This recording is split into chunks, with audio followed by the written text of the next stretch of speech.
ਅਸੀਂ ਤੁਹਾਨੂੰ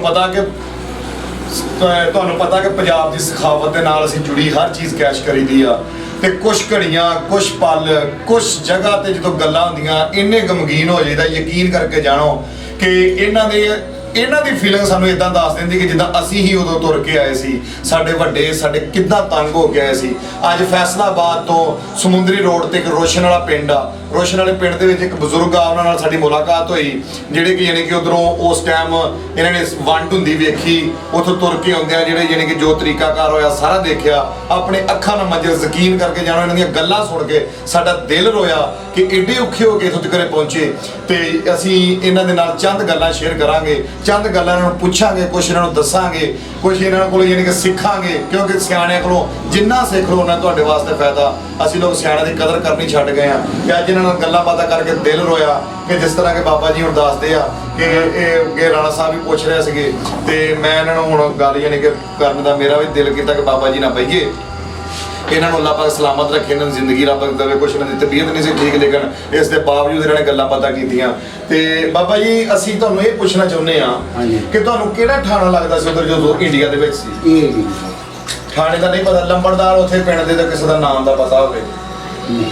ਨਹੀਂ ਪਤਾ। ਤੇ ਲੰਬੜਦਾਰ ਨਹੀਂ ਸੀ, ਹਾਂਜੀ, ਉੱਥੇ ਪੈਂਚ ਬਣਦੇ ਸੀ। ਪੈਂਚ ਬਣਦੇ ਯਾਨੀ ਕਿ ਜਿੱਦਾਂ ਆਪਣੇ ਲੰਬੜਦਾਰ ਕਹਿੰਦੇ ਉੱਥੇ ਉਹਨਾਂ ਨੂੰ ਪੈਂਚ ਕਹਿੰਦੇ। ਠੀਕ ਹੋ ਗਿਆ। ਅੱਛਾ ਤੁਸੀਂ ਸਾਨੂੰ ਇਹ ਦੱਸਣਾ ਵਾ ਕਿ ਦੱਸਦੇ ਆ ਕਿ ਇੱਕ ਮਕਸਦ ਕੰਮ ਐਸਾ ਕਰ ਦਿੱਤਾ ਕਿ ਸ਼ੈਤਾਨੀ ਐਸੀ ਕਰ ਦਿੱਤੀ ਗਈ ਕਿ ਤੁਹਾਨੂੰ ਆਪਸ ਚ ਸਿੱਖਾਂ ਨੂੰ ਤੇ ਮੁਸਲਮਾਨਾਂ ਨੂੰ ਲੜਾ ਦਿੱਤਾ ਗਿਆ। ਇਸੇ ਤਰ੍ਹਾਂ ਹੀ ਹੋਈ ਆ। ਵੈਸੇ ਤਾਂ ਕਹਿੰਦੇ ਸਿੱਖ ਜਿਹੜੇ ਉਹ ਸਾਡੀ ਬੜੀ ਕਦਰ, ਮੈਂ ਕਈਆਂ ਬਜ਼ੁਰਗਾਂ ਕੋਲ ਗੱਲਾਂ ਸੁਣੀਆਂ ਕਿ ਉਹਨਾਂ ਨੇ ਸਾਨੂੰ ਬੜੀ ਹੈਲਪ ਕੀਤੀ, ਸਾਨੂੰ ਯਾਨੀ ਕਿ ਛੱਡਿਆ ਵੀ, ਸਾਡੀਆਂ ਦਾਤਰੀਆਂ ਸਾਡੇ ਰੰਬੇ ਸਾਂਝੇ ਸੀ ਉਧਰ ਪਹਿਲੋਂ, ਯਾਨੀ ਕਿ ਇਸੇ ਤਰ੍ਹਾਂ ਹੀ ਸੀ। ਬੜੀਆਂ ਮੁਹੱਬਤਾਂ ਯਾਨੀ ਕਿ ਕੋਈ ਐਸਾ ਇੰਤਸ਼ਾਰ ਫੈਲਾਇਆ ਗਿਆ ਕਿਸੇ ਦੀ ਤਰਫੋਂ ਕਿ ਇਹ ਉਧਰੋਂ ਵਾਢੇ ਟੋਕੇ ਸ਼ੁਰੂ ਹੋ ਗਏ ਕੋਈ ਗਲਤ ਫਹਿਮੀ ਦੀ ਵਜ੍ਹਾ ਤੋਂ। ਯਾਨੀ ਕਿ ਅੱਛਾ ਤੁਸੀਂ ਜਦੋਂ ਪਾਕਿਸਤਾਨ ਹਿੰਦੁਸਤਾਨ ਦੀ ਵੰਡ ਹੋਈ ਆ, ਤੁਸੀਂ ਉਸ ਟਾਈਮ ਕਿੰਨੇ ਭੈਣ ਭਾਈ ਸੀਗੇ? ਤੁਹਾਡੀ 7 ਹੀ ਸੀਗੇ ਤੁਸੀਂ? ਦੂਸਰੇ ਤੁਹਾਡੇ ਤੋਂ ਵੱਡੇ ਕਿੰਨੇ ਆ? ਹੁਣ ਤਾਂ ਕੋਈ ਵੀ ਨਹੀਂਗਾ। ਅੱਛਾ ਹੁਣ ਤਾਂ ਮੈਂ ਠੀਕ ਹੋ ਗਿਆ। ਨਾ ਭੈਣ ਤੇ ਨਾ ਭਰਾ, ਨਾ ਭੈਣ ਤੇ ਨਾ ਭਰਾ ਵਾ। ਅੱਛਾ ਬਜ਼ੁਰਗੋ ਤੁਸੀਂ ਇਹ ਗੱਲ ਸਾਨੂੰ ਦੱਸੋ ਕਿ ਜਦੋਂ ਪਾਕਿਸਤਾਨ ਬਣਿਆ ਵਾ, ਬਾਬਾ ਕਾਇਦ ਆਜ਼ਮ ਸਾਹਿਬ ਦਾ ਨਾਰਾ ਕੀ ਸੀਗਾ? ਯਾਨੀ ਕਿ ਉਹਨੇ ਸਾਨੂੰ ਮੁਸਲਮਾਨਾਂ ਨੂੰ ਲਹਿਦਾ ਕੀਤਾ ਯਾਨੀ ਕਿ ਤੁਸੀਂ ਇੱਧਰ ਹੋ ਜਾਵੋ। ਇਹਦੇ ਯਾਨੀ ਕਿ ਮਜ਼ਹਬ ਦੇ ਤੌਰ ਤੇ ਵੈਸੇ ਤਾਂ ਸਾਡਾ ਮੁਲਕ ਜਿਹੜਾ ਕਿ ਯਾਨੀ ਕਿ ਇੱਥੇ ਨਿਜ਼ਾਮ ਐਸਾ ਵਾ ਕਿ ਇੱਥੇ ਅਕਲੀਅਤ ਦਾ ਵੀ ਕੋਈ ਮਸਲਾ ਨਹੀਂ ਹੈ, ਜਿਹੜੀ ਕਿ ਰਲ ਮਿਲ ਕੇ ਰਹਿਣ। ਸਾਡਾ ਇੱਕ ਪੈਗਾਮ ਆ ਕਿ ਸਾਰੇ ਸਾਡੇ ਭਾਈ ਆ, ਸਾਰੇ ਸਾਡੀ ਟੈਨਸ਼ਨ ਆ।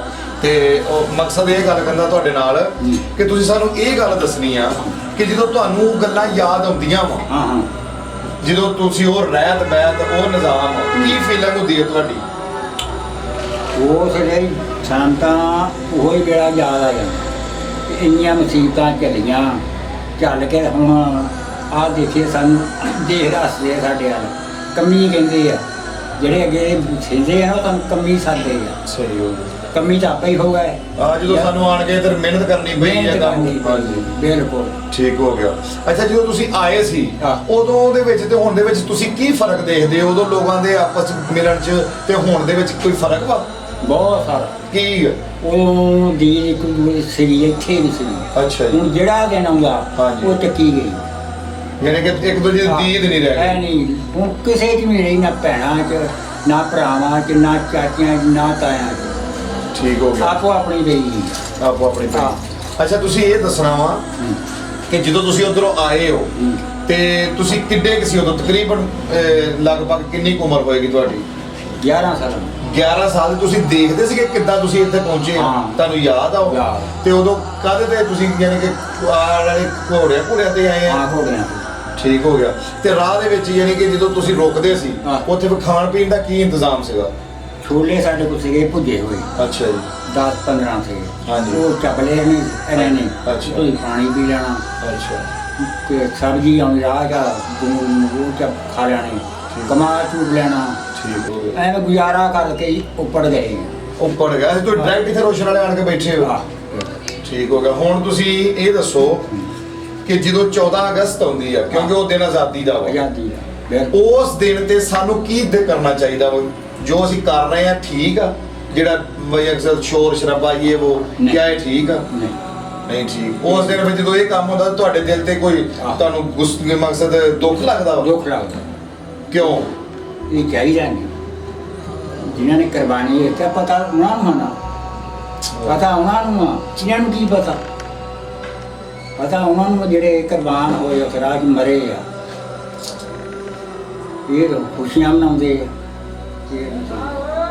ਯਾਨੀ ਕਿ ਤੁਹਾਡਾ ਤੁਸੀਂ ਕੋਈ ਪੈਗਾਮ ਇਸ ਕੌਮ ਨੂੰ ਦੇਣਾ ਚਾਹੋਗੇ ਕਿ ਅਗਰ ਅਸੀਂ ਕਾਹਦੇ ਵਾਸਤੇ ਲੈਦਾ ਹੋਏ ਸੀ ਬਾਬਾ ਜੀ ਦਾ ਨਾਰਾ ਕੀ ਸੀ, ਬਾਬਾ ਕਾਇਦ ਆਜ਼ਮ ਦਾ, ਸਾਨੂੰ ਕੀ ਕਰਨਾ ਚਾਹੀਦਾ ਵਾ? ਕੋਈ ਆਪਣੇ ਹੱਥੀ ਕੋਈ ਪੈਗਾਮ ਕਿਸੇ ਕਿਸਮ ਦਾ ਜਿਹੜਾ ਤੁਹਾਡੇ ਦਿਲ 'ਚ ਆ ਕਿ ਲੋਕ ਇੰਝ ਕਰਨ, ਉਹ ਤੁਸੀਂ ਪੈਗਾਮ ਦੇ ਸਕਦੇ ਹੋ ਕਿ ਆਉਣ ਵਾਲੀ ਨਸਲ ਨੂੰ ਕੋਈ ਪੈਗਾਮ ਤੁਸੀਂ ਦੇਣਾ ਚਾਹੋਗੇ? ਤੁਹਾਡਾ ਪੈਗਾਮ, ਕਿਉਂਕਿ ਇਸ ਗੱਲ ਦੇ ਵਿੱਚ ਮੰਨਿਆ ਜਾਣਾ ਵਾ ਕਿ ਬਾਬਾ ਜੀ ਨੇ ਕੀ ਪੈਗਾਮ ਦਿੱਤਾ ਸੀਗਾ ਔਰ ਅਸੀਂ ਕੀ ਕਰਨ ਡਏ ਆ, ਕੋਈ ਪੈਗਾਮ ਆਪਣਾ ਇੱਕ ਅੱਧਾ ਦੇਣਾ ਚਾਹੋਗੇ ਤਾਂ ਤੁਸੀਂ ਦਿਓ। ਕੀ ਸਾਨੂੰ ਕੀ ਸਬਕ ਦੇਣਾ ਚਾਹੁੰਦੇ ਹੋ? ਅਸੀਂ ਤੇ ਇਹੋ ਹੀ ਕਹਿੰਦੇ 5 ਟਾਈਮ ਨਮਾਜ਼ ਪੜ੍ਹੋ, ਅੱਲਾ ਨੂੰ ਯਾਦ ਕਰੋ, ਜਿਹੜੀ ਅਸਲ ਗੱਲ ਆ। ਰੋਟੀ ਹੱਕ ਹਲਾਲ ਦੀ ਖਾਓ, ਇੱਥੇ ਨਹੀਂ ਬਹਿ ਰਹਿਣਾ।